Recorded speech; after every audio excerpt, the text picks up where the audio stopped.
ladies and gentlemen, the President of the United States. Good evening, my fellow Americans.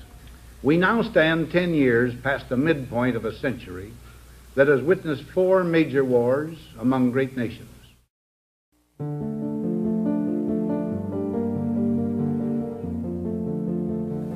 Until the latest of our world conflicts, the United States had no armaments industry.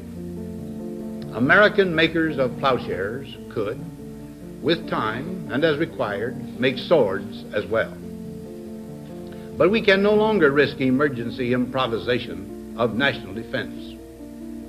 We have been compelled to create a permanent armaments industry of vast proportions. Added to this, 3.5 million men and women are directly engaged in the defense establishment. Now, this conjunction of an immense military establishment and a large arms industry is new in the American experience.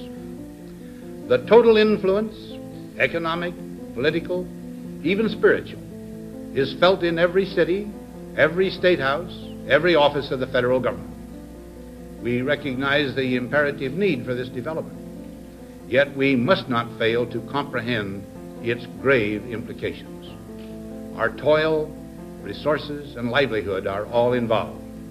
So is the very structure of our society. In the councils of government, we must guard against the acquisition of unwarranted influence, whether sought or unsought, by the military-industrial complex. The potential for the disastrous rise of misplaced power exists and will persist. We must never let the weight of this combination endanger our liberties or democratic processes. We should take nothing for granted. Only an alert and knowledgeable citizenry can compel the proper meshing of the huge industrial and military machinery of defense with our peaceful methods and goals, so that security and liberty may prosper together.